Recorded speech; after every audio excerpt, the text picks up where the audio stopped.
आज का जो हमारा टॉपिक है that is different development cycle. Different development cycle का क्या मतलब है कि भाई अगर मुझे कोई भी एप्लीकेशन क्रिएट करनी है, कोई सी भी मुझे वेबसाइट क्रिएट करनी है, तो उसके लिए एक डेवलपमेंट साइकिल होती है, जिस साइकिल को फॉलो करते हुए या जिस साइकिल को रन करते हुए हम क्या करते हैं, एक कंप्लीट एप्लीकेशन को क्रिएट कर लेते हैं। तो उसके लिए हमारे पास टोटल 3 टाइप की डेवलपमेंट साइकिल है और इनके 3 रिक्वायरमेंट्स होती है, और उस रिक्वायरमेंट की बेसिस पर ही हम साइकिल को चूज कर रहे होंगे कि कौन सी साइकिल हमें यूज करनी है। सबसे पहली साइकिल हमारे पास आती है वाटरफॉल साइकिल। सेकंड नंबर पे हमारे पास आती है आइटरेटिव मॉडल। और थर्ड साइकिल हमारे पास होती है रैपिड एप्लीकेशन डेवलपमेंट। ये हमारे पास फास्टेस्ट साइकिल होती है in order to create a program. इसमें हमारे पास कम टाइम लगता है प्रोग्राम को क्रिएट करने में, और साथ ही साथ जो कॉम्प्लेक्स प्रोग्राम होते हैं उनको बनाने के लिए हम रैपिड एप्लीकेशन डेवलपमेंट साइकिल को यूज करते हैं। स्टार्ट करेंगे अपना वाटरफॉल मॉडल से। अच्छा, डेवलपमेंट साइकिल के अंदर बिल्कुल भी चीजें चेंज नहीं होंगी। जो हमने प्रोग्राम डेवलपमेंट साइकिल पढ़ी थी ये उसी के रिलेटेड है, उसी को यूज कर रही होती है। सबसे पहले हमने क्या पढ़ा था कि भाई प्रोग्राम डेवलपमेंट साइकिल में एनालिसिस, डिजाइनिंग, कोडिंग, टेस्टिंग और फिर मेंटेनेंस, ये 5 चीजें हमने उसमें देखी थी। और यही 5 चीजें हमारे पास यहाँ पर भी होती हैं, और इन्हीं को फॉलो करते हुए हम एक कंप्लीट अपना एप्लीकेशन क्रिएट कर लेते हैं। जैसे ही हमारे पास वाटरफॉल मॉडल है, वाटरफॉल मॉडल के अंदर मेरे पास एक एप्लीकेशन क्रिएट करने को आई। एक क्लाइंट ने कहा कि भाई मुझे अपनी एप्लीकेशन क्रिएट करनी है। उस एप्लीकेशन के अंदर क्या होना चाहिए, उस एप्लीकेशन के अंदर 3 सेक्शंस होने चाहिए। सबसे पहला सेक्शन होना चाहिए वीडियोस का। दूसरा सेक्शन होना चाहिए आर्टिकल्स का। और तीसरा सेक्शन होना चाहिए कोई भी एक्सचेंज का। ठीक है, तो ये 3 सेक्शन होने चाहिए उसकी एप्लीकेशन के अंदर। अब मैंने कहा कि भाई मुझे ये तीनों चीजें क्रिएट करनी है। तो अगर मैं वाटरफॉल मॉडल यूज करता हूं तो मैं क्या करूंगा, सबसे पहले जब तक एनालिसिस का डिजाइन, जब तक हमारा एनालिसिस का स्टेज कंप्लीटली खत्म नहीं हो जाता, तब तक हम इसके अंदर आगे नहीं बढ़ेंगे। यानी जब तक हमने कंप्लीट एनालिसिस नहीं कर ली अपनी एप्लीकेशन के बारे में, तब तक हम डिजाइनिंग की तरफ नहीं जाएंगे। तब तक हम ना कोडिंग की तरफ जाएंगे, ना टेस्टिंग की, ना मेंटेनेंस की तरफ। वाटरफॉल में क्या होगा, हम एक तरीके से चल रहे होंगे, एक सीक्वेंस में चल रहे होंगे, और वो सीक्वेंस हम ब्रेक नहीं कर सकते। अगर हमने एनालिसिस से स्टार्ट किया तो जब तक हमारी एनालिसिस कंप्लीटली पूरी खत्म नहीं हो जाती, तब तक हम इसमें डिजाइनिंग वाले स्टेज में नहीं जाएंगे। जब तक हमारा डिजाइनिंग कंप्लीट नहीं हो जाती तब तक हम कोडिंग में नहीं जाएंगे। और एक दफा अगर हम एनालिसिस की स्टेज से निकल जाते हैं, तो वापस इस स्टेज में आना हमारे लिए बहुत ही ज्यादा मुश्किल काम होगा वाटरफॉल मॉडल में। क्यों? क्योंकि हम इसके अंदर बहुत ज्यादा टाइम लगाते हैं अपने वाटरफॉल मॉडल में हर एक स्टेज। ठीक है, तो इस तरीके से हमारी वाटरफॉल मॉडल चल रही होती है। सबसे पहले एनालिसिस करेंगे तो कंप्लीट अच्छा खासा टाइम लगा के एनालिसिस करेंगे। फिर जब अगर एनालिसिस स्टेज से बाहर आ जाएंगे, डिजाइनिंग की तरफ आएंगे, तो वापस एनालिसिस स्टेज में हम नहीं जाते। क्या ये बात यहाँ तक क्लियर हो गई? ये है इसकी पूरी डिस्क्रिप्शन अबाउट वाटरफॉल मॉडल। कि भाई वाटरफॉल मॉडल हमारे जो छोटे प्रोजेक्ट्स हैं उनके लिए सही रहता है। क्यों? क्योंकि भाई जो छोटे प्रोजेक्ट्स हैं उसमें ज्यादा टाइम हमें नहीं लगाना पड़ता एनालिसिस पे, ज्यादा टाइम हमें डिजाइनिंग में नहीं लगाना पड़ता, और एक ही फ्लो के अंदर हम अपने पूरे के पूरे एप्लीकेशन को क्रिएट कर देते हैं। लेकिन वहीं अगर कोई बड़ा प्रोग्राम हो, तो बड़े प्रोग्राम को अगर मैं वाटरफॉल मॉडल से क्रिएट करता हूँ तो फिर मुझे बहुत ज्यादा इसमें टाइम लग जाएगा उस पर्टिकुलर एप्लीकेशन को क्रिएट करने में। इसीलिए हमने वाटरफॉल मॉडल को किसके लिए ज्यादा सूटेबल समझा? छोटे प्रोजेक्ट्स के लिए। दूसरी चीज कि भाई अगर मुझे शॉर्टर टाइम स्केल में चीज प्रोवाइड करनी है, तो भी मैं किस चीज को यूज करूंगा? वाटरफॉल मॉडल को यूज करूंगा। ठीक है, तो वाटरफॉल मॉडल के अंदर हमारे पास शॉर्टर टाइम स्केल होगा, मतलब कम टाइम के अंदर हमें चीज क्रिएट करके देनी होगी।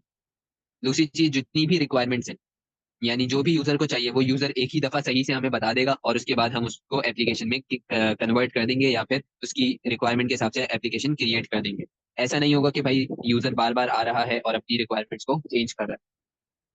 ठीक है, तो ये थी इसकी डिस्क्रिप्शन अबाउट वाटरफॉल मॉडल। सबसे पहला छोटे प्रोजेक्ट्स के लिए होगा, क्योंकि रिक्वायरमेंट चेंज नहीं हो रही तो कम टाइम लगेगा हमारे पास, और इसके अंदर जो भी रिक्वायरमेंट है वो हमें स्टार्टिंग से ही पता होती है, बाद में चेंज नहीं हो सकती। प्रिंसिपल्स, इसके बारे में क्वेश्चन आता है कि भाई प्रिंसिपल आप हमें बता दें, या फिर अपनी एक डेवलपमेंट साइकिल को आप चूज करें और फिर उसका प्रिंसिपल डिस्क्राइब कर दें, तो ये बहुत ही ज्यादा हमारे पास इंपॉर्टेंट चीज है। सबसे पहले कि भाई जो इसका प्रिंसिपल है वो क्या है, वो लीनियर मोशन में चलता है। क्या मतलब कि भाई एनालिसिस करेंगे हम, डिजाइनिंग करेंगे हम, कोडिंग करेंगे, टेस्टिंग करेंगे, और फिर मेंटेनेंस करेंगे। ठीक है, एक फ्लो के अंदर चल रहा है। ऐसा नहीं हो रहा कि भाई एनालिसिस कर ली, एनालिसिस करने के बाद डिजाइनिंग करी, फिर दोबारा एनालिसिस कर। तो भाई एक लीनियर मोशन में चलता है, लीनियरली सारा काम हो रहा होगा इसके अंदर, एक फ्लो में काम हो रहा होगा। दूसरी चीज, इसके अंदर कस्टमर की इन्वॉल्वमेंट कम होती है, क्योंकि रिक्वायरमेंट कस्टमर एक ही दफा आके बता देता है, और फिर उसके बाद अगली दफा टेस्टिंग करने के लिए आएगा, या फिर अपना जो भी एप्लीकेशन है उसको कलेक्ट करने के लिए आएगा। दूसरी चीज, इसके अंदर डॉक्यूमेंटेशन कर लेते हैं हम, जितनी भी एनालिसिस स्टेज है उसमें कंप्लीट डॉक्यूमेंटेशन हो जाती है, और वो डॉक्यूमेंटेशन फिर आगे जाकर चेंज नहीं होती मोस्टली। क्या प्रिंसिपल समझ आ गए? जी। अगला है भाई हमारे पास इसके बेनिफिट्स। बेनिफिट क्या होता है कि भाई हमें हमें ये चीज इजियर टू मैनेज है। क्यों? क्योंकि हमें सारी की सारी रिक्वायरमेंट्स पहले से पता है कि भाई हमें क्या चीज क्रिएट करनी है, किस तरीके से क्रिएट करनी है, टाइम स्टैम्प कितना है, किस टाइम पे हमें उसको वापस यूजर को ये चीज हैंड ओवर करनी है एप्लीकेशन बनाकर। तो ये आसानी होती है हमें मैनेज करने के लिए, क्योंकि छोटा प्रोजेक्ट है, जल्दी क्रिएट हो जाता है, तो हम जल्दी चीजों को आसानी से कर सकते हैं। दूसरी चीज के भाई जो भी हमारे स्टेजेस हैं, क्या मतलब कि एनालिसिस का स्टेज है, डिजाइनिंग का स्टेज है, कोडिंग का स्टेज है, टेस्टिंग का स्टेज है और मेंटेनेंस का स्टेज है। ये हमारे टोटल 5 स्टेजेस हैं। जब एक स्टेज कंप्लीट हो जाएगा तो इस स्टेज से हम आगे बढ़ जाते हैं और वापस इस स्टेज में नहीं आते। ठीक है, एक दफा कोई स्टेज अगर कंप्लीट हो गया फिर उसके बाद उस स्टेज में वापस नहीं आते, तो ओवरलैपिंग नहीं होती। ऐसा नहीं होता कि भाई दो स्टेजेस में एक साथ हैंडल कर रहा हूँ। अगर मैं दो स्टेजेस एक साथ हैंडल करता हूँ तो उसमें ह्यूमन एरर होने का बहुत ज्यादा चांस होता है। तो इसीलिए हमने कहा कि भाई यहाँ पर क्या हो सकता है, यहाँ पर ह्यूमन एरर को रिड्यूस करने के लिए हमने जो स्टेजेस हैं वो एक दफा अगर आगे बढ़ गए स्टेज को कंप्लीट करके, फिर अब इसके अंदर हम वापस नहीं आते। तो इससे क्या होता है भाई, इससे हमारे पास ओवरलैपिंग नहीं होती बिटवीन 2 और मोर स्टेजेस। हर एक स्टेज के बाद हमें एक स्पेसिफिक रिटर्न मिलता है, यानी कि भाई अगर हमने एनालिसिस का स्टेज कर लिया तो उसके बाद हमें एक कंप्लीट रिपोर्ट मिलेगी। डिजाइनिंग का स्टेज कर लिया उसके बाद हमें एक कंप्लीट वे मिलेगा जिससे हम अपने एप्लीकेशन को क्रिएट कर सकते हैं। कोडिंग कर ली, हमारे पास भाई एक पूरी की पूरी एप्लीकेशन आ गई। अब उसकी टेस्टिंग होगी, टेस्टिंग के बाद पता चल जाएगा कि हाँ भाई इसमें कोई भी बग नहीं है, और अगर है तो उसको हम सही कर देते हैं। फिर उसके बाद लास्ट बेनिफिट हमारे पास ये है कि ये हमारे पास छोटे प्रोजेक्ट्स के लिए होता है, तो ये हम आसानी से क्रिएट कर सकते हैं छोटे प्रोजेक्ट्स यूजिंग वाटरफॉल मॉडल। क्यों? क्योंकि भाई सारी रिक्वायरमेंट हमें पता है, बार बार रिक्वायरमेंट चेंज नहीं होगी, तो जो भी काम है वो जल्दी जल्दी हम खत्म कर देते हैं। इसीलिए वाटरफॉल मॉडल हमारे पास शॉर्टर प्रोजेक्ट्स के लिए ज्यादा बेहतर होता है। यहाँ तक सारे बेनिफिट समझ आ गए? जी।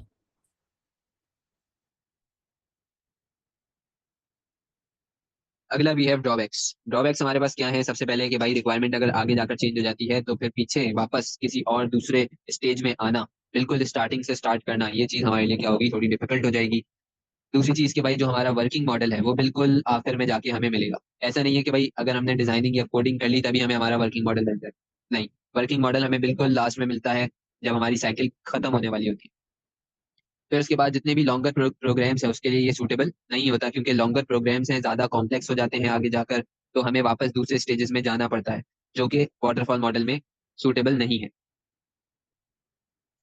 ठीक है, फिर उसके बाद ये जो वाटरफॉल मॉडल है ये उन प्रोग्राम्स के लिए सूटेबल नहीं होता जिसके अंदर हमारी रिक्वायरमेंट बार बार चेंज हो रही हो। अगर रिक्वायरमेंट बार बार चेंज होगी तो ज्यादा टाइम लगेगा और बार बार हमें पुराने स्टेजेस की तरफ जाना पड़ेगा। तो ये थे भाई हमारे पास वाटरफॉल मॉडल के कुछ ड्रॉबैक्स। ठीक है।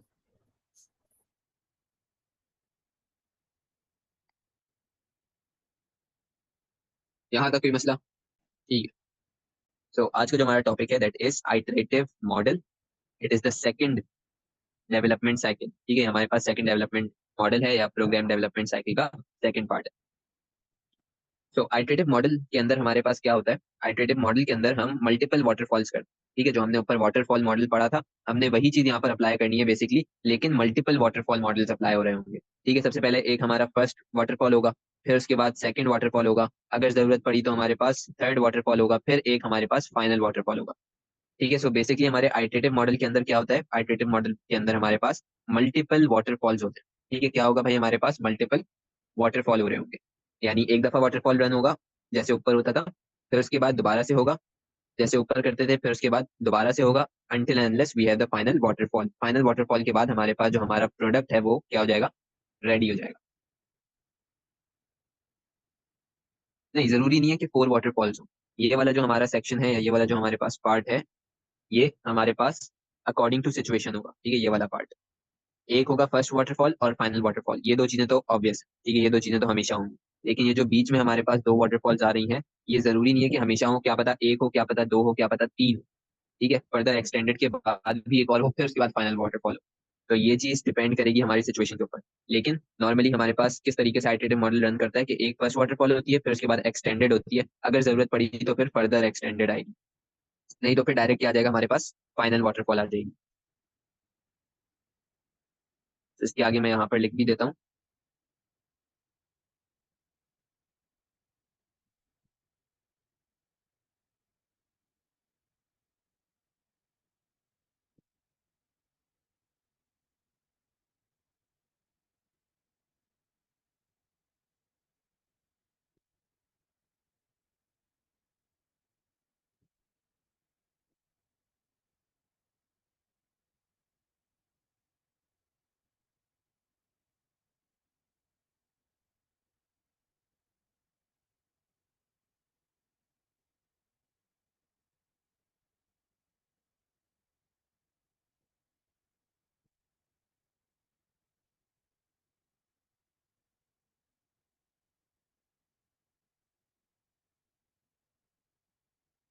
ठीक है, तो ये जो दो स्टेजेस हैं ये हमारे पास क्या होंगी कि भाई अगर नेसेसरी होगा तो रन होगी, वरना जरूरी नहीं है कि हमारे पास रन हो रही हो दोनों।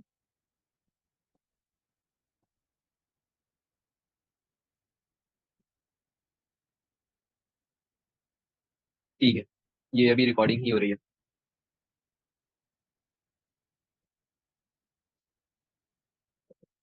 ठीक है, तो यहाँ पे हमारे पास क्या है भाई, आइटरेटिव मॉडल है। आइटरेटिव मॉडल के अंदर क्या होता है, आइटरेटिव मॉडल के अंदर हम मल्टीपल वाटरफॉल्स कर रहे होंगे। ठीक है, यहाँ पर एक सबसे पहली वाटरफॉल होती है, ठीक है, और एक फाइनल वाटरफॉल होती है, ये दोनों हमारे पास हमेशा होगी।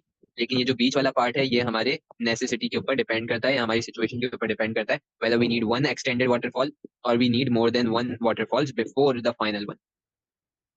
ठीक है, तो भाई ये हमारे पास क्या है, आइटरेटिव मॉडल। अच्छा, सबसे पहली चीज आइटरेटिव मॉडल के अंदर ये जो फर्स्ट वाटरफॉल होती है, फर्स्ट वाटरफॉल हमारे पास सिंपल रिक्वायरमेंट्स को केटर कर रही होती है। ठीक है, फर्स्ट वाटरफॉल क्या करती है, सिंपल रिक्वायरमेंट्स को कैटर कर रही होती है। यानी जो रिक्वायरमेंट्स हमें यूजर ने दी है या जो रिक्वायरमेंट हमें हमारे क्लाइंट ने दी है, ये क्या करेगा भाई, फर्स्ट वाटरफॉल उसको कंप्लीट कर रहा होगा।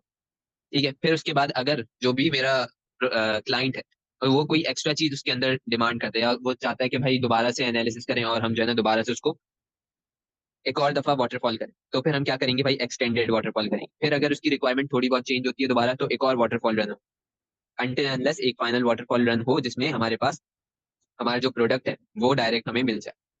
ठीक है, इस तरीके से हमारा आइटरेटिव मॉडल रन हो रहा होगा। फर्स्ट वाले में हमें सिंपल रिक्वायरमेंट जो भी हमारे क्लाइंट की है वो हम उसको दे देते हैं क्लाइंट को। सेकंड और थर्ड ये जो है हमारे क्लाइंट के ऊपर डिपेंड करता है कि भाई अगर वो रिक्वायरमेंट को क्या कर रहा है, चेंज कर रहा है। हाँ, हर वाटरफॉल के लिए हमारे पास 5 स्टेप्स यूज होंगे।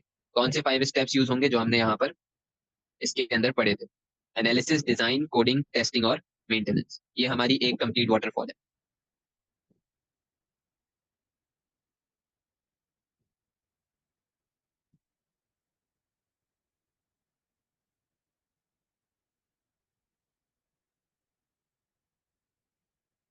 ठीक है, तो सबसे पहले क्या होगा, जो भी हमारी रिक्वायरमेंट है हम उसके हिसाब से सबसे पहली वाटरफॉल करेंगे।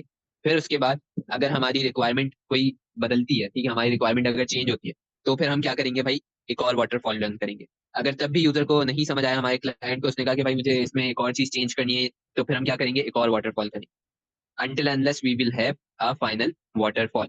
फाइनल वाटरफॉल के बाद हमारे पास हमारा जो प्रोडक्ट है वो रेडी टू यूज होगा। ठीक है, फाइनल वाटरफॉल के बाद हमारे पास जो हमारा प्रोडक्ट आएगा वो रेडी टू यूज होगा। ये चीज समझ आ गई आइटरेटिव मॉडल के बारे में।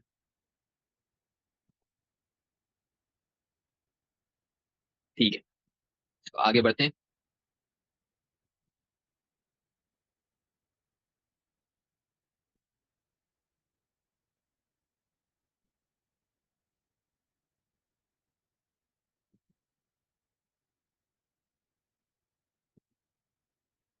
So let's run into so let's run into description.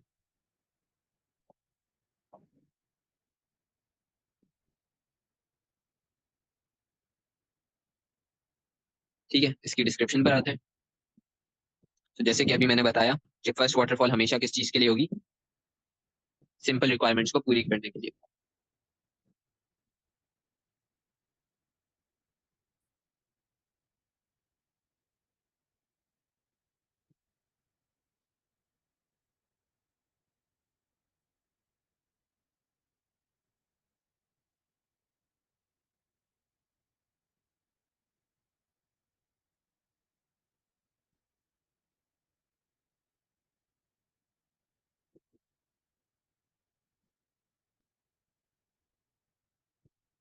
फिर उसके बाद हमारे पास क्या होगा,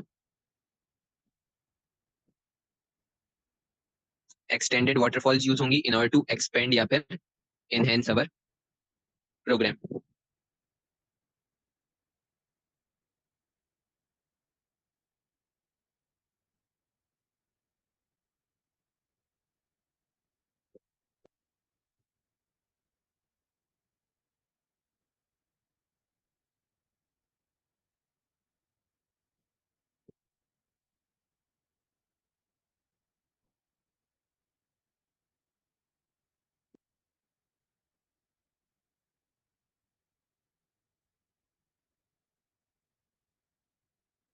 ठीक है। अच्छा, अब ये काम किस वजह से हो रहा है? ये काम हो रहा है क्योंकि हमारी जो रिक्वायरमेंट है वो यहाँ पर क्या हो रही होगी, चेंज हो रही होगी।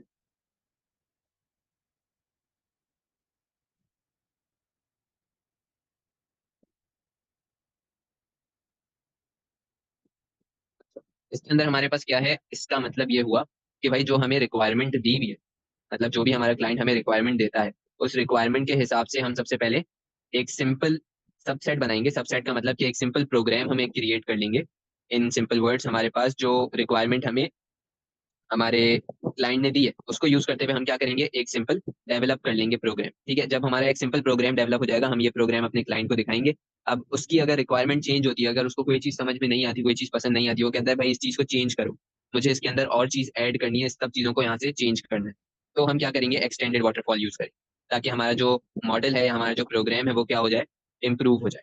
ठीक है, या फिर कोई हमने प्रोग्राम बनाया, उसने कहा भाई मुझे इसके अंदर चीजें दोबारा से ऐड करवानी है, मैं आपको बताना भूल गया, तो अब क्या होगा, एक्सटेंडेड वाटरफॉल रन करेंगे ताकि जो भी चीज हमें ऐड करनी है वो हम ऐड कर दें और हमारा जो प्रोग्राम है वो क्या हो जाए, इंप्रूव हो जाए। ठीक है, तो जो हमारा फर्स्ट वाटरफॉल होगा, फर्स्ट वाला, ये हमारी जो बेसिक रिक्वायरमेंट हमें दी है हमारे क्लाइंट ने, उसको केटर कर रहा होगा, उसको यूज करते हुए हम अपना पहला प्रोग्राम यहाँ पर मॉडल क्रिएट कर लेंगे। अब जो भी चेंजेस करनी है वो हम यहाँ पर एड ऑन करते जाएंगे अगली वाटरफॉल्स के अंदर। फिर उसके बाद हम फर्दर एक्सटेंडेड वाटरफॉल्स करेंगे ताकि हमारा जो प्रोग्राम है वो क्या हो जाए, इंप्रूव हो जाए।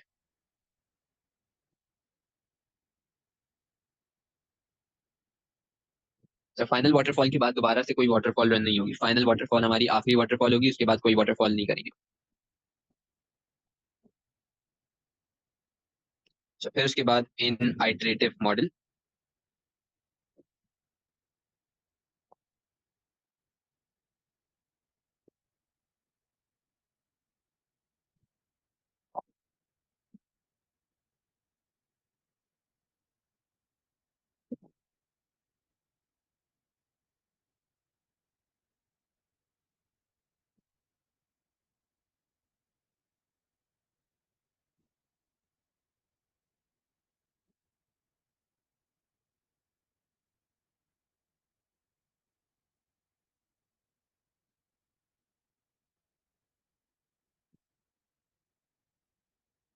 ठीक है, सो आइटरेटिव मॉडल के अंदर हमारे पास क्या होगा, जो हमारी मेजर रिक्वायरमेंट होगी, यानी जो हमें क्रिएट करना है एप्लीकेशन, जिस पर्पस के लिए हमें अपनी एप्लीकेशन को क्रिएट करना है, वो चीज़ हमें पता होगी, लेकिन उसके अंदर हम थोड़ी बहुत चेंजेस उसमें कर सकते हैं ताकि फर्दर वाटरफॉल्स होती जाए और हमारे पास एक जो फाइनल प्रोडक्ट मिले उसमें सारी की सारी हमारी रिक्वायरमेंट्स पूरी हो जाए। ठीक है, सो इन आइटरेटिव मॉडल हमें जो मेजर रिक्वायरमेंट होगी वो पता होगी, बस जो छोटी छोटी चीजें चेंज होंगी या जो चीजें मैं क्या करूंगा, ऐड कर रहा हूँ, वो हमारे पास क्या हो रही होंगी, एड ऑन हो रही होंगी इन नेक्स्ट वाटरफॉल्स। ठीक है, सो ये हमारी क्या है, एक ब्रीफ डिस्क्रिप्शन है अबाउट आइटरेटिव मॉडल। यहाँ तक कोई मसला?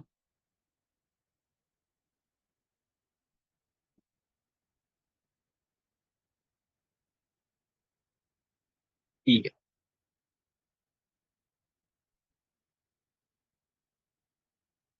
अब हम आगे बढ़ते हैं इसके प्रिंसिपल्स की तरफ।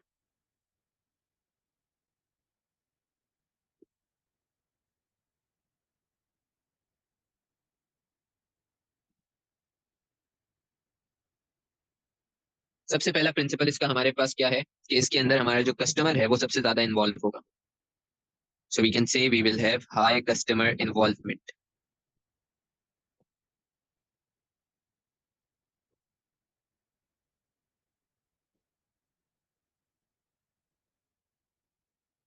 ठीक है, सो इसके अंदर जो हमारा कस्टमर है वो सबसे ज्यादा इन्वॉल्व हुआ होगा, यानी हर एक वाटरफॉल के बाद हमारे पास हमारा कस्टमर आएगा, उसको हम अपने आप जो प्रोजेक्ट है वो दिखाएंगे, जो भी उसकी डिमांड है वो उस डिमांड के हिसाब से अपनी डिमांड जो है वो चेक करेगा कि भाई क्या उसकी रिक्वायरमेंट्स पूरी हो रही हैं हमारे बनाए हुए काम से या फिर नहीं हो रही।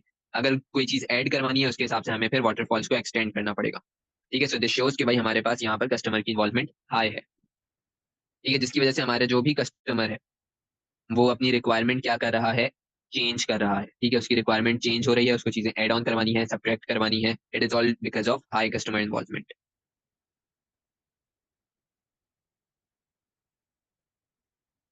ठीक है, ये बात क्लियर होगी? सही।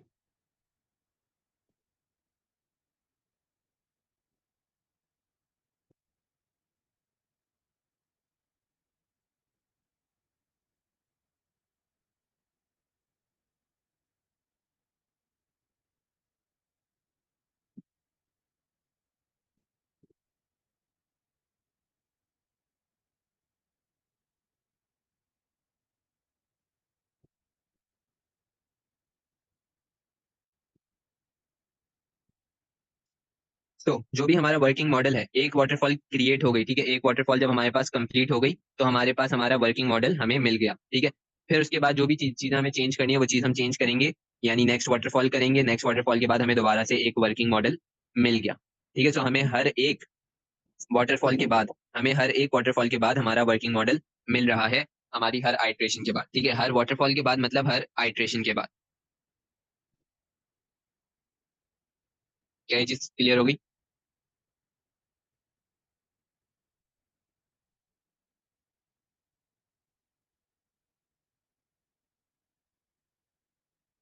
हाँ, क्योंकि देखो यहाँ पे हमारे पास क्या हो रहा है, एक वाटरफॉल हो गई, अब दोबारा से हम वाटरफॉल कर रहे हैं, यानी आइट्रेट कर रहे हैं, दोबारा से हम यहाँ पे वाटरफॉल को रन कर रहे हैं, फिर दोबारा से हम वाटरफॉल कर रहे हैं until we are having our final waterfall.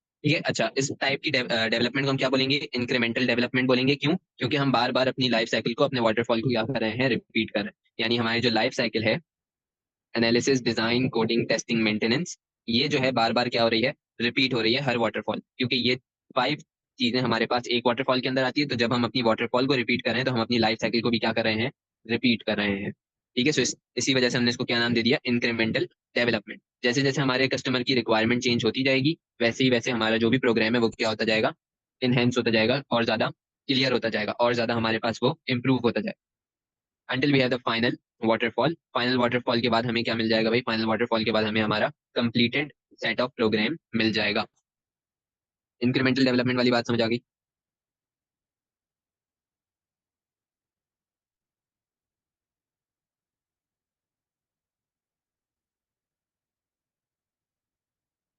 ठीक है,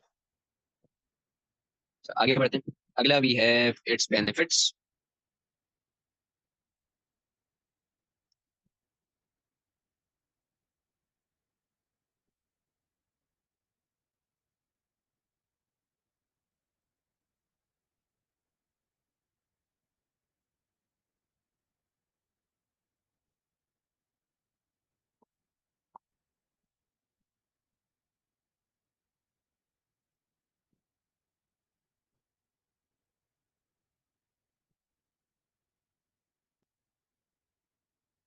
ठीक है, सो सबसे पहला बेनिफिट हमारे पास क्या है कि ये इजियर है, और ये क्या है भाई, फ्लेक्सिबल है। किसके लिए ये फ्लेक्सिबल है? हमारे क्लाइंट के लिए।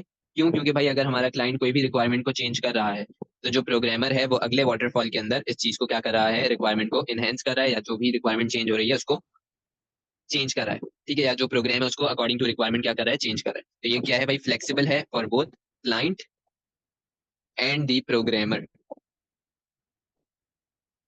ठीक है। क्यों? क्योंकि भाई प्रोग्रामर को नेक्स्ट वाटरफॉल के अंदर ये चीज चेंज करने में आसानी होगी, और क्लाइंट के लिए भी आसानी है कि भाई क्लाइंट जो है अपने प्रोग्रामर से ये चीज डिमांड कर सकता है कि भाई आप जो है ना, ये मेरी रिक्वायरमेंट है, इसको आप ना इस तरीके से चेंज कर दें, या जो मेरा ये प्रोग्राम है इसको अपग्रेड कर दें, ठीक है। So it is flexible, flexible for both programmer and client. ये चीज क्लियर हो गई?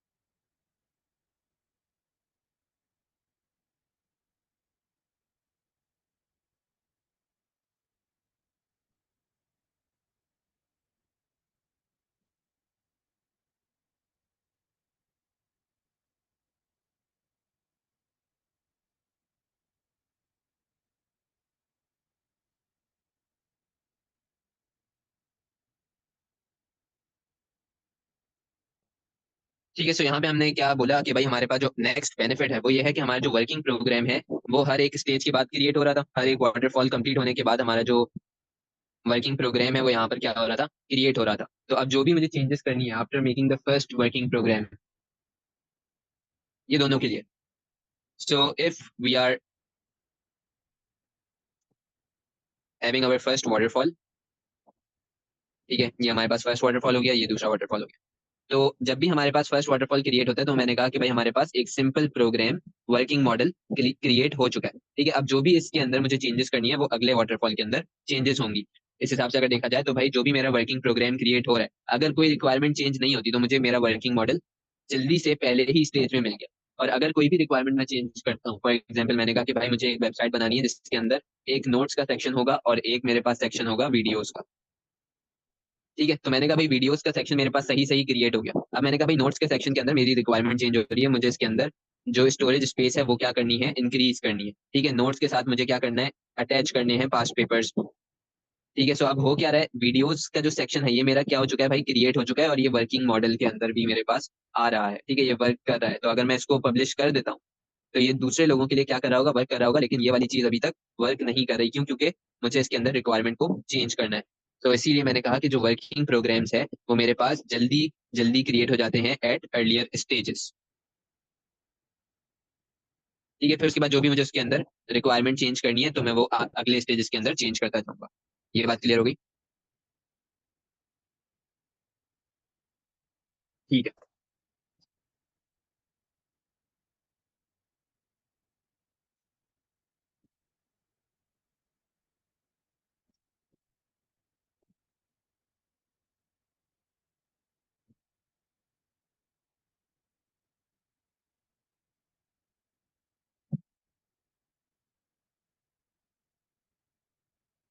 तो अगली चीज के भाई जो भी हमारा जो छोटे प्रोग्राम्स होते हैं हमारे, उसको हम आसानी से क्या कर सकते हैं, टेस्ट और डीबग कर सकते हैं। जो भी अगर उसके अंदर बग हमारे पास निकल रहा है तो हम उस बग को क्या कर सकते हैं, रिमूव कर सकते हैं हमारे स्मॉलर प्रोग्राम्स के लिए।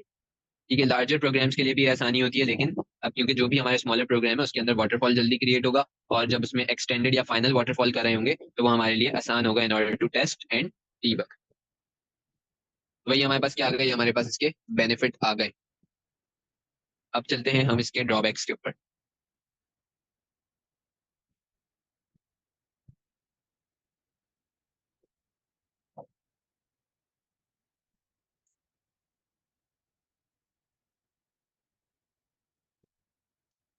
सबसे पहला ड्रॉबैक हमारे पास इसके अंदर क्या है, कि ये हमारे पास सिंपल प्रोजेक्ट्स के लिए ये वाली आइटरेटिव मॉडल को हम यूज नहीं करते। So it is not suitable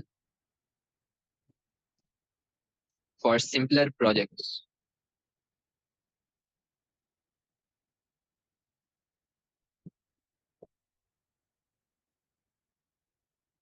ठीक है, सिंपलर प्रोजेक्ट्स के लिए हमारे पास या सिंपल प्रोग्राम्स के लिए हमारे पास कौन सा मॉडल था, वाटरफॉल मॉडल था।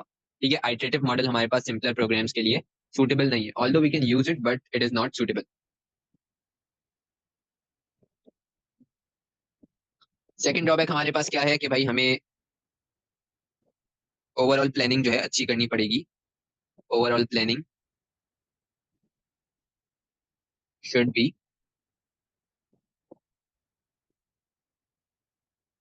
गुड। क्या मतलब कि भाई जो हमारा प्रोग्राम हमें क्रिएट करना है, क्योंकि हम फर्स्ट वाटरफॉल के अंदर एक इसका वर्किंग मॉडल क्रिएट कर रहे हैं, तो हमारे पास जो उसकी कंप्लीट प्लानिंग है अकॉर्डिंग टू द रिक्वायरमेंट्स वो क्या होनी चाहिए, अच्छी होनी चाहिए। अगर हमारी ओवरऑल प्लानिंग अच्छी है, यानी बिल्कुल स्टार्ट में जो हम प्लानिंग करते हैं अगर वो प्लानिंग हमारी अच्छी है तो हमें ज्यादा वाटरफॉल जो है वो इसमें नहीं करने पड़ेंगे। और अगर हमारे ओवरऑल प्लानिंग के अंदर मसला है, यानी अगर हमने सही से प्लानिंग नहीं करी स्टार्टिंग स्टेजेस में, तो होगा क्या, तो हमारे पास जो भी प्रोग्राम है वो डेवलप होने में ज्यादा टाइम लेगा और वो प्रोग्राम ज्यादा से ज्यादा क्या होता जाएगा, कॉम्प्लेक्स होता जाएगा, अगर रिक्वायरमेंट्स हमारे पास चेंज होती है। ठीक है, so overall planning should be good in order to make program in less time and to have a good simple user friendly project या फिर प्रोग्राम। ये चीज समझ आ गई?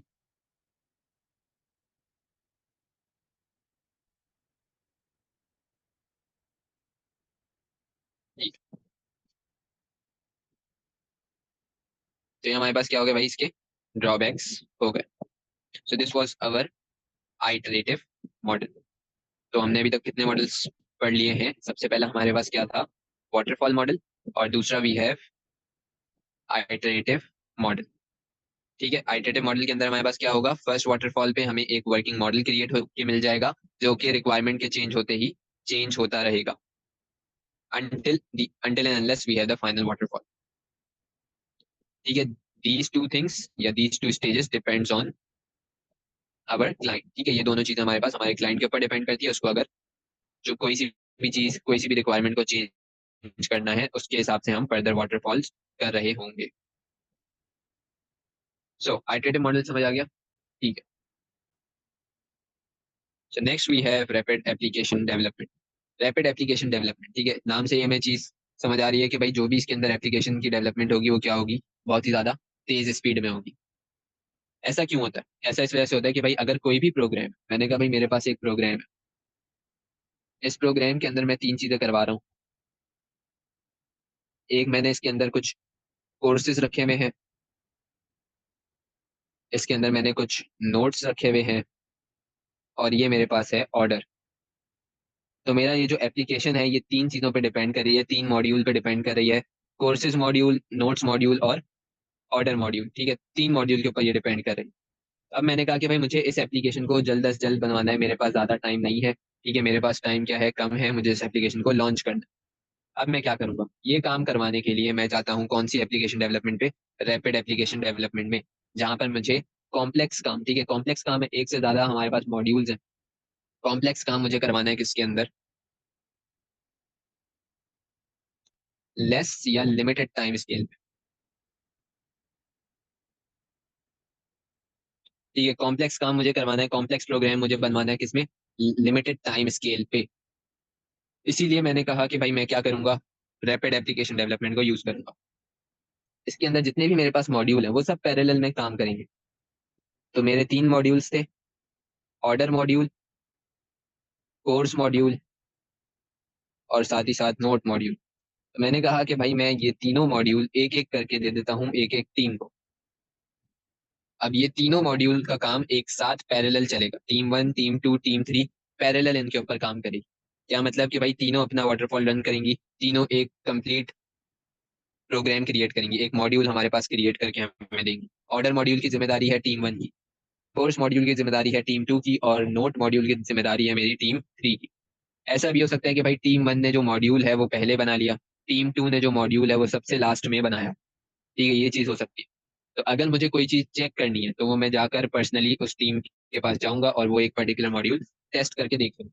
अब इसकी एग्जाम्पल वही है कि भाई अगर मुझे एक वॉल क्रिएट करनी है, इस वॉल को क्रिएट करने को अगर मैं एक बंदे को काम देता हूँ कि भाई तुम जाओ और जाकर इस वॉल को क्रिएट करो, वो इस वॉल को क्रिएट करने में 10 दिन लेता है।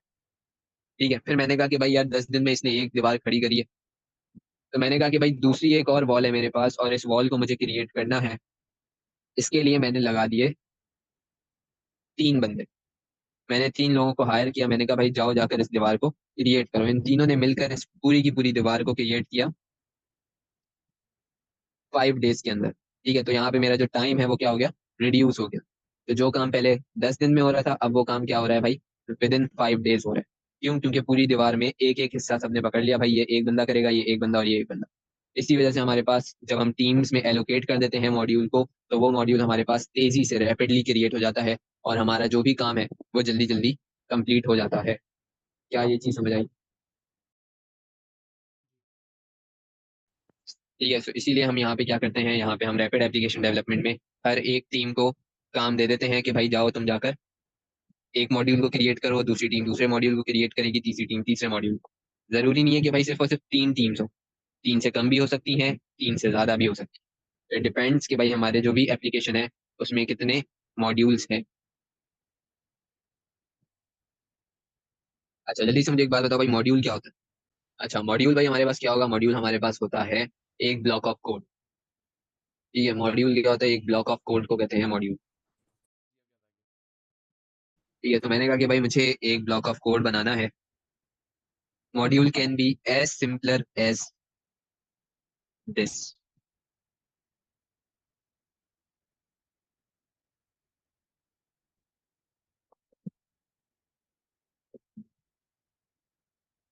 ये भी मेरा एक मॉड्यूल है। ठीक है, मैं नहीं चाहता कि भाई मैं बार बार ये चीज लिखूं। तो मैंने क्या किया, मैंने एक मॉड्यूल क्रिएट कर दिया, जब भी मुझे ये चीज लिखनी होगी मैं इस मॉड्यूल को कॉल कर दूंगा। ये कहलाता है भाई हमारा मॉड्यूल। तो मैंने कहा कि भाई मेरे पास एक मॉड्यूल है एडिशन के लिए। इस मॉड्यूल के अंदर क्या है भाई, इस मॉड्यूल में दो नंबर्स ऐड हो रहे हैं।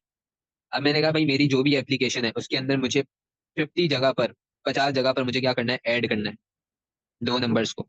तो अब मैं अगर हर एक जगह पर 3 3 लाइन का कोड लिखूंगा, इनपुट,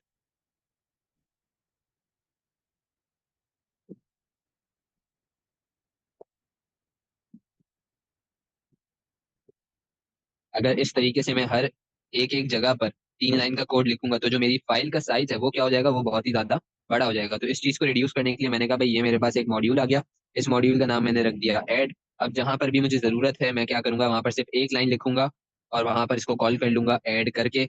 और अब होगा क्या, होगा ये कि भाई ये जो मेरा मॉड्यूल है ये रन होगा, रन होके वहां पर जो भी वैल्यू है वो प्रिंट कर देगा। ठीक है, तो जो 3 लाइन का काम था एक पर्टिकुलर जगह पर, वो 3 लाइन का काम क्या हो गया, रिड्यूस हो गया एक लाइन के काम। ठीक है। ये फायदा होता है हमारे पास मॉड्यूल का।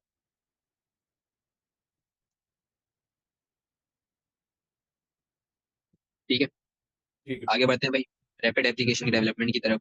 रैपिड एप्लीकेशन डेवलपमेंट की अगली चीज पर आते हैं, दैट इज डिस्क्रिप्शन। यहाँ पर क्या होगा भाई, it develops different parts of requirement in parallel. ठीक है, वही बात जो अभी बताई कि भाई ये एक एक मॉड्यूल सबको हम पकड़ा देंगे और वो हर एक टीम एक मॉड्यूल पे काम कर रही होगी, सारे मॉड्यूल पैरेलल में क्रिएट हो रहे होंगे। सूटेबल फॉर कॉम्प्लेक्स प्रोग्राम, तो भाई जो हमारे प्रोग्राम्स होते जो कि बहुत ही ज्यादा कॉम्प्लेक्स होंगे, मुझे एक फेसबुक जैसा प्रोग्राम क्रिएट करना है, तो उस टाइप के जो हमारे प्रोग्राम है जो कि बहुत ही ज्यादा कॉम्प्लेक्स प्रोग्राम है और जो हमारे पास बहुत ही ज्यादा बड़े प्रोग्राम है, उन प्रोग्राम्स के लिए ये क्या है भाई, सूटेबल है, अच्छा है, इसको हम यूज कर सकते हैं उस टाइप के प्रोग्राम्स के लिए। साथ ही साथ कि भाई मेरे पास क्या है, टाइम स्केल कम है, मेरे पास टाइम फ्रेम कम है, मुझे जल्दी चीज चाहिए। मैं नहीं चाहता कि भाई जो भी चीज मैंने यहाँ पर उसको बनाने को दी है उसको बनाने के लिए वो 8 10 दिन ले उस एक पर्टिकुलर प्रोग्राम को। तब होगा क्या, अब जो है ये हमारे पास जो भी चीज है वो जल्दी जल्दी उस एप्लीकेशन को क्रिएट कर रहे होंगे। तो शॉर्टर टाइम स्केल पे अगर मुझे कोई कॉम्प्लेक्स प्रोग्राम बनाना है, ठीक है, ये दोनों चीजें एक साथ यूज हो रही होंगी। तो अगर मुझे कोई कॉम्प्लेक्स प्रोग्राम बनाना है on a shorter time frame, तो मैं क्या करूंगा, मैं रैपिड एप्लीकेशन डेवलपमेंट की तरफ जाऊंगा। ठीक है, डिस्क्रिप्शन समझ आ गई। जी। आगे बढ़ते हैं। अगला भी है प्रिंसिपल्स। प्रिंसिपल्स में हमारे पास क्या है कि भाई हमें मिनिमल प्लानिंग चाहिए। मिनिमल प्लानिंग का मतलब होता है बिल्कुल बहुत कम प्लानिंग करने की जरूरत है। ये हमारे प्रिंसिपल का पार्ट है। क्या मतलब कि भाई जो रैपिड एप्लीकेशन डेवलपमेंट है उसमें हमें ज्यादा सोचने की जरूरत नहीं है। क्यों? क्योंकि हमने टीम्स में डिवाइड कर दिया। अगर मुझे पूरा का पूरा एक प्रोग्राम खुद से बनाना है तो मुझे ज्यादा सोचना पड़ेगा, हर एक मॉड्यूल के बारे में मुझे सोचना पड़ेगा। लेकिन अगर मैं एक प्रोग्राम जो कि 5 मॉड्यूल पे डिपेंड करता है वो खुद से बना रहा हूँ तो मुझे पांचों मॉड्यूल के बारे में सोचना होगा। वही अगर मैं उस एक पर्टिकुलर प्रोग्राम को एक मॉड्यूल खुद से बना रहा हूँ तो मुझे कम सोचना पड़ेगा। और जो बाकी के मेरे कोलीग्स हैं उनको भी सिमिलरली कम सोचना पड़ेगा, हर एक मॉड्यूल के हिसाब से सोचना पड़ेगा, पूरे पांचों मॉड्यूल को एक साथ नहीं सोचना पड़ेगा। इसीलिए बोलते हैं कि भाई इसके अंदर हमारे पास क्या है, मिनिमल प्लानिंग रिक्वायर्ड है। क्या ये चीज समझ आ गई? ठीक है, अगली चीज के भाई हम रीयूज कर सकते हैं प्रीवियसली रिटन कोड्स को। क्या मतलब कि भाई कोई मैंने कोड पहले लिखा था, मैंने एक लॉगिन का कोड बनाया इसके अंदर मैं लॉगिन करवाता हूँ लोगों को, यूजर आईडी और ये आ गया हमारा पासवर्ड, लाइक दिस।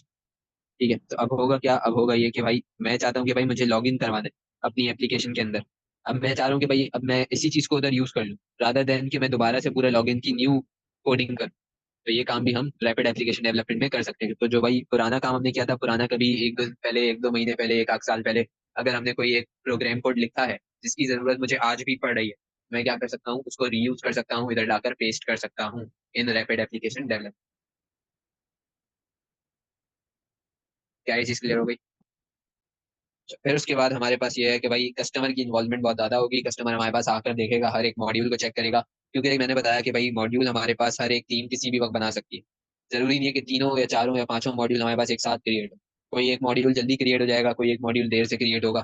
तो उस हिसाब से हम अपने क्लाइंट को बुलाते हैं और बुलाकर उसको चेक करवाते हैं कि भाई ये मॉड्यूल आपका क्रिएट हो गया है, आप आकर इसको चेक कर लो, अगर कोई मसला है तो आप हमें बताएं, हम इसको चेंज कर देते हैं।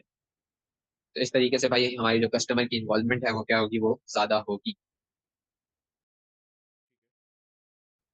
बेनिफिट क्या है भाई हमारे पास इसका? सबसे पहला बेनिफिट कि भाई हमारा डेवलपमेंट टाइम कम होगा। जैसे कि मैंने वॉल की एग्जांपल दी थी, एक वॉल क्रिएट हुई थी 10 डेज में, एक वॉल क्रिएट हो गई थी 5 डेज में। तो हमारा जो भी डेवलपमेंट टाइम है वो ऑब्वियसली रिड्यूस हो। क्यों? क्योंकि हम जो नंबर ऑफ पीपल हैं, जो नंबर ऑफ टीम्स है, उसको हम इंक्रीज कर रहे हैं। साथ ही साथ कस्टमर का फीडबैक हमें फौरन फौरन मिलता जाएगा, जो जो मॉड्यूल क्रिएट होता जाएगा। ऑर्डर के मॉड्यूल में अगर मुझे कोई भी चीज चेंज करवानी है, कोई कलर चेंज करवाना है, कोई एनिमेशन चेंज करवानी है, कोई भी चीज ऐड करनी है, कोई भी चीज सब्ट्रैक्ट करनी है, तो वो चीज मुझे जल्दी जल्दी मिलती जाएगी अपने कस्टमर की तरफ से। दूसरी चीज के भाई कस्टमर को भी फ्रीडम है। कस्टमर भी यहाँ पे क्या कर सकता है, रिक्वायरमेंट को चेंज कर सकता है, क्योंकि टीम वर्क कर रही है। पूरी चीज, पूरी एप्लीकेशन को जाके दोबारा से बनाने की जरूरत नहीं है, मॉड्यूल के अंदर हम जाकर चेंज कर सकते हैं। तो ये हमारे पास एक बेनिफिट है कि भाई कस्टमर भी अपनी रिक्वायरमेंट आसानी से बार बार चेंज कर सकता है, कोई मसले की बात नहीं है। ठीक है। साथ ही साथ जो भी हमारा मॉड्यूल है वो अकेले काम कर सकता है। ये नहीं होगा कि भाई जब सबको मिलाएंगे सिर्फ तभी एप्लीकेशन काम कर रही है। जो भी हमारा मॉड्यूल है वो वर्किंग मॉड्यूल हमें मिलता है, और उस वर्किंग मॉड्यूल को फिर हम आगे जाकर इंटीग्रेट कर देते हैं। लेकिन अगर हम उसको इंटीग्रेट ना करें और एक उस मॉड्यूल को, एक पर्टिकुलर मॉड्यूल का ही एप्लीकेशन क्रिएट कर दें, तो वो एक पर्टिकुलर मॉड्यूल भी खुद से सेपरेटली काम कर रहा होगा। क्या ये सारे बेनिफिट्स हो जाएंगे? ठीक है।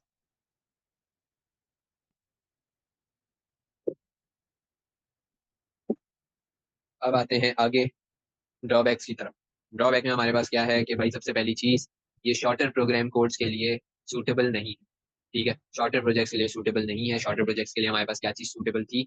Waterfall model. ना आइटरेटिव मॉडल, ना रैपिड एप्लीकेशन डेवलपमेंट मॉडल। ये दोनों चीजें हमारे पास कॉम्प्लेक्स बड़े प्रोग्राम्स के लिए होती है, जहाँ पर रिक्वायरमेंट चेंज हो रही हो। शॉर्टर प्रोग्राम के लिए हम सिंपल चीज रखेंगे, ज्यादा चीजों को कॉम्प्लिकेट नहीं करेंगे, और वाटरफॉल मॉडल को यूज करेंगे। अगर हमारे पास कोई बड़ा प्रोजेक्ट है, उस बड़े प्रोजेक्ट या उस बड़े प्रोग्राम के लिए हम क्या चीज यूज कर सकते हैं? हम यूज कर सकते हैं अपना रैपिड एप्लीकेशन डेवलपमेंट मॉडल या फिर आइटरेटिव मॉडल। ठीक है। दूसरा ड्रॉबैक क्या है कि भाई डेवलपमेंट हमारे पास किस में हो रही होगी? डेवलपमेंट हो रही होगी हमारे पास मॉड्यूलर फॉर्म में। तो अगर किसी सॉफ्टवेयर इंजीनियर को या अगर किसी वेब डेवलपर को मॉड्यूल क्रिएट करना नहीं आता, तो ये चीज उसके लिए बहुत ही ज्यादा फायदेमंद नहीं है।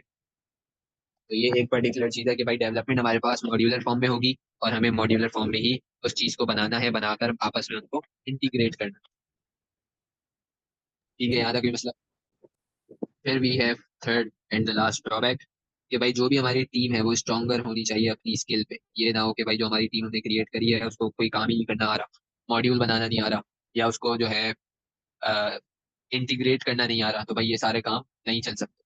रैपिड एप्लीकेशन डेवलपमेंट में जहाँ पे हमारे पास ऑर्डर को डिलीवर करने का, जो भी हमें काम मिला है उस काम को डिलीवर करने का टाइम कम है, तो हमारी टीम भी ऐसी होनी चाहिए कि उस टीम को सारे काम आए। ऐसा ना हो कि भाई किसी इंटर्न को हमने लिया और उस इंटर्न को बिठा दिया रैपिड एप्लीकेशन डेवलपमेंट करने के लिए, टाइम कम है, उससे काम नहीं हो रहा, ये चीज नहीं चलती है रैपिड एप्लीकेशन डेवलपमेंट। तो ये तीन इसके क्या है भाई हमारे ड्रॉबैक्स। यहाँ तक कोई मसला? ठीक है। तो भाई यहाँ पे हमारे सारे डेवलपमेंट मॉडल्स खत्म होते हैं।